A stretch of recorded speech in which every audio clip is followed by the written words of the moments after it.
तो कामना तुम जितना सीधा मिटाने की कोशिश करोगे वो भी एक कामना का हिस्सा हो जाएगा।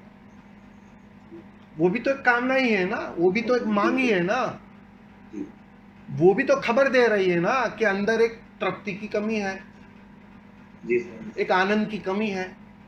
जी।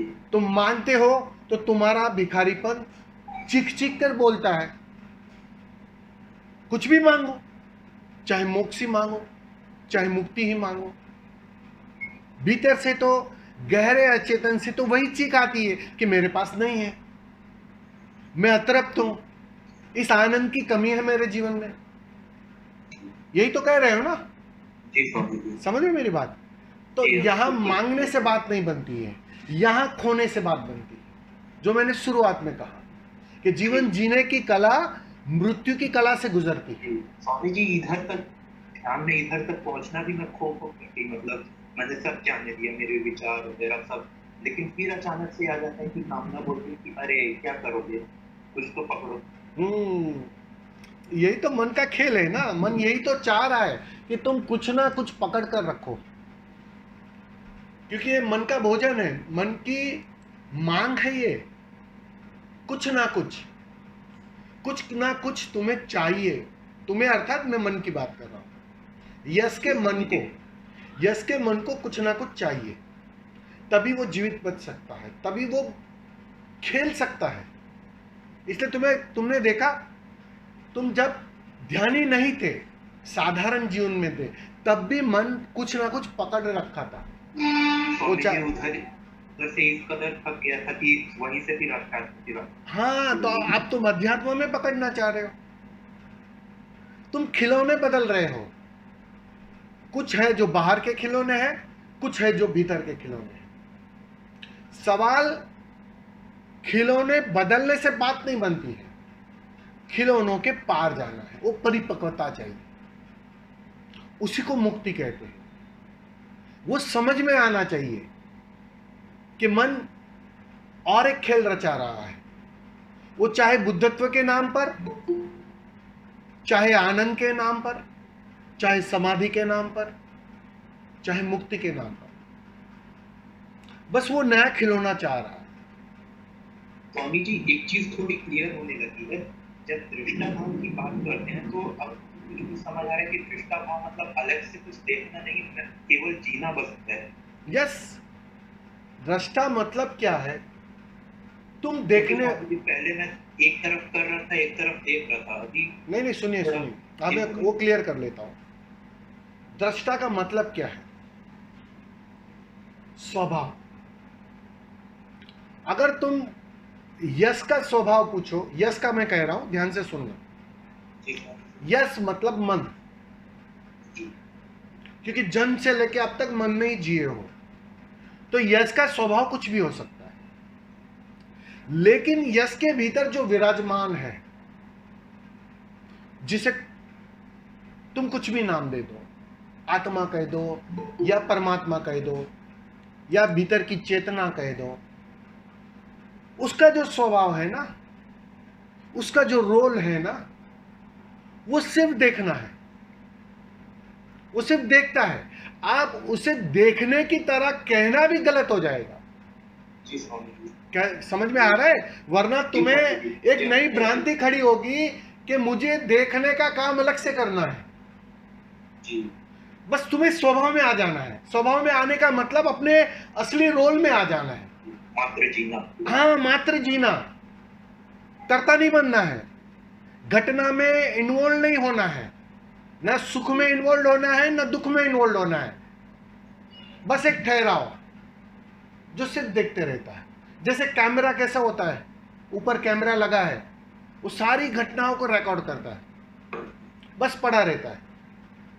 बिल्कुल ऐसी अवस्था जो हमारा स्वभाव है। अब उस स्वभाव में लौटना है, उसको तुम साक्षी कह दो, दृष्टा कह दो, जो नाम देना हो दे दो, लेकिन स्वभाव में जैसे जैसे तुम लौटोगे वैसे स्वभाव की याद गहरी होने लगेगी, स्वभाव की आदत गहरी होने लगेगी। अभी कर्ता की आदत गहरी है, इसलिए कठिन लग रहा है, उस कर्ता से मुक्त होना, उस कर्ता से छूटना थोड़ा कठिन लग रहा है, बेचैनी लग रही है, मन मिट रहा है ऐसा प्रतीत हो रहा है। मन मिटता नहीं है वास्तव में, लेकिन ऐसा प्रतीत होता है क्योंकि अब तक सिर्फ मन में जिए थे। अब तक मन ही सब कुछ था, अब तक कर्ता होना ही सब कुछ था, अब तक यश ही सब कुछ कर रहा था जी। अब पहली दफा यश नहीं कर रहा है, ये स्वभाव में ठहरा है।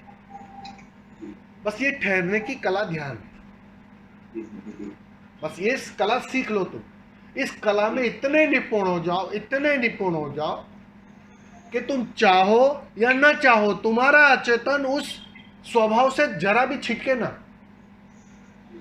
वो ऑटो पायलट पर चला जाना चाहिए, अपने आप स्वभाव छूटे ना, बस वो कला है। मुझे इसमें सबसे बड़ी मदद तो उसने जो सूत्र आपने दिया था उससे मिली, जो विज्ञान तंत्र का सूत्र था कि सब कुछ ही प्रकृति से ही बना है। तो जो बस तो इस बात को गौर करते हुए जब ध्यान किया तो कुछ स्पष्ट हुआ कि केवल जो जी रहा है मात्र वही है। लेकिन एक तरह ये भी आता स्वामी जी कि फिर तो मैं सो जाता हूँ तो ये गायब हो जाता है, और मेरे जन्म के पहले भी ये गायब ही था और मरने के बाद भी ये गायब ही रहेगा। बस जब तक होश में हो तब तक ही है जो जी रहा है। नहीं, अच्छी बात है। विधि तो तुम देखो, सीढ़ी तो कौन सी भी उपयोग में ले लो। अब तुम कहते हो कि स्वामी जी इस लाल वाले जहर से मैं मरना ज्यादा पसंद करता हूं, भाई उससे मरो। कोई पीले वाले जहर से मरना पसंद करता है, वो उससे मरे।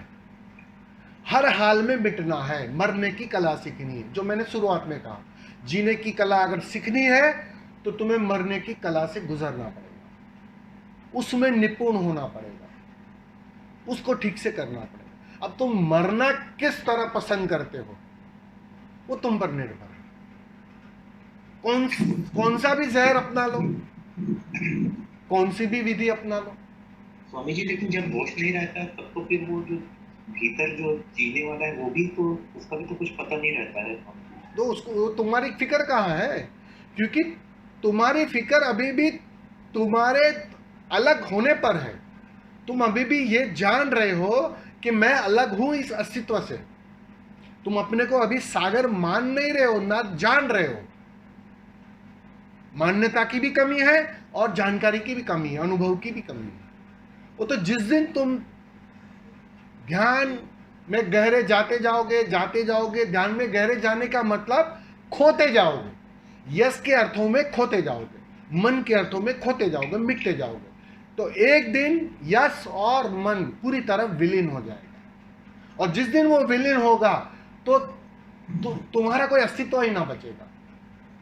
और अगर कहो तो तुम्हारा अस्तित्व इतना फैल जाएगा कि वो पूरे अस्तित्व का हिस्सा हो जाएगा। तो स्वामी जी तब वो सागर हो जाएगा। तुम रहेगा, हाँ, तब होश रहेगा, पता रहेगा। अब सोचो ना जरा, अगर यश की छोटी सी पहचान में भी होश बना रहेगा तो जब तुम अस्तित्व के अर्थों में हो जाओगे तो कितना घना होश हो जाएगा। तुम सागर होगे।